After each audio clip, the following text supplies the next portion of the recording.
At the last count, the First Minister had refused 12 times to say if Isla Bryson is a man or a woman. I couldn't finish the week without taking a look back at the clusterfuck that is Nicola Sturgeon. Nicola Sturgeon is what you get when you lose your way in politics and all that you stand for means nothing when compared with maintaining the power that quenches that deep, desperate thirst. Nice. Let me start by reading directly from Friday's Telegraph, written by Camilla Tominey. You'll no doubt be familiar with the term jumping the shark. It was coined in 1985 by the American radio personality John Hine in a response to a 1977 episode of the US sitcom Happy Days, in which the Fonz jumps over a shark while on water skis. It's a creative, if pejorative, term to describe when something has dissolved into so much farce that it signals it is well past its best and in decline, if not on its way to oblivion. In the aftermath of the UK government vetoing her gender recognition law, Scotland's First Minister has had her head in Jaws's mouth for several weeks now, thanks to a ludicrous stand on Adam Graham, the transgender double rapist. This week, we learnt that Scotland's prisons have abandoned their dangerous self-identification policy for transgender prisoners and have promised to send convicts to prison that match their biological sex instead, in a victory not just for common sense but for women's safety. The Scottish Prison Service confirmed that all newly convicted transgender prisoners will initially be placed in jail based on their birth sex until a wider review is completed. It follows a report into the decision to send Graham, 31, to the Cornton Vale Women's Prison. While it claimed that no female prisoners were put at risk, an analysis of the key findings left a number of unanswered questions, including whether female staff had been put into a vulnerable position. So what we have here is essentially a complete rejection of the founding principle of Ms. Sturgeon's harebrained gender recognition reform bill, which stated that anyone over the age of 16 can self-declare their gender without medical diagnosis and with few or any legal protections. Now let's remind ourselves that Nicola Sturgeon and the SNP are still unable to honestly answer the simplest of questions. Because there are still so many unanswered questions. At the last count, the First Minister had refused 12 times to say if Isla Bryson is a man or a woman. And it's important because that affects how public bodies treat these criminals when they're released from jail.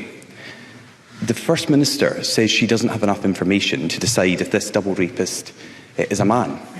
He's a rapist. He has a penis. What further information can the First Minister possibly need? So can I ask her, when this monster comes out of jail, will Nicola Sturgeon, I'm sorry, if SNP members are grumbling at me calling a double rapist a monster, you should look at yourselves.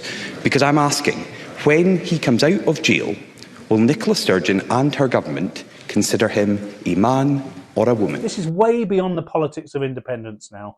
No self-respecting separatist is standing by this anymore, and even some less self-respecting ones too. How can you have single-sex spaces if somebody in 3 months can opt to become a man? The evidence would suggest she's a man pretending to be a woman for the purposes of not being put in a male prison but being put in a female prison. So you've answered a question that Nicola Sturgeon can't answer. Alex Salmond there, doing in 30 seconds what Nicola Sturgeon has never been able to. Not for the first time, allegedly. The transgender debate is by no means the SNP's only problem. No less than every single council in Scotland believes they are being shafted by Nicola Sturgeon. Shafting, as we know, is the type of thing that would get a woman like Nicola Sturgeon sentenced to a Scottish men's prison. This SNP government is leaving councils the length and breadth of Scotland in a dire position. Despite what Nicola Sturgeon claims, independent analysis shows that the budgets councils have control over are being cut by £304 million in real terms. That means devastating consequences for vital services. So will the First Minister finally admit that she is cutting local government budgets? First Minister. This government is increasing local government budgets. The resources available to local government in terms of next year's budget, of course, if Parliament passes next year's budget, the increase will be £570 million. Of course, inflation is sky high right now. That's not a result of policies of this government, and of course that is affecting the budget of this government as well. So absolutely it is the case that local government is struggling with these financial constraints, as all parts of the public sector, and indeed, as Anna Sarwar has just said, households are struggling as well. First Minister knows we published a document showing £3 billion of waste under this SNP government. That would be a good place to start. But the First Minister wants to deny reality. The Fraser of Allender, the IFS, Spice, Scotland's councils, including our own, all saying there's a real terms cut to local government budgets, but a truth that this First Minister is not willing to accept. But let's not trick ourselves into believing it is Nicola Sturgeon versus the world in some heroic fight for the Jersey Peepsman Award. No, the SNP thinks she's a dick too. Fergus Ewing. Presiding Officer, many of these 600 businesses are in a state of fear and even despair. Some will close, some will fail, and others will no longer sell their own produce in their own country of Scotland. First Minister, unless halted now, this scheme, which most businesses believe to be fatally flawed, will damage the reputation of Scotland as a place to do business. Therefore, First Minister, will you instruct a pause of this disaster of a scheme before it becomes a catastrophe?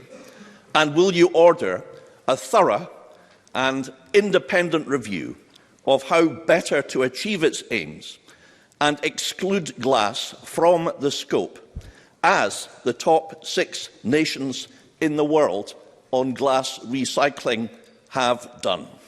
First Minister.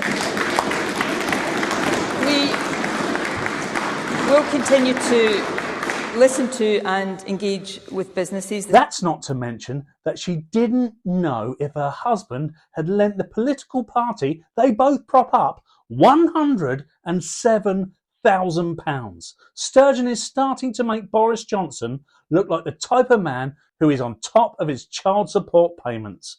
Not that she would recognise him as a man if she held his pasty man maggot in her hand.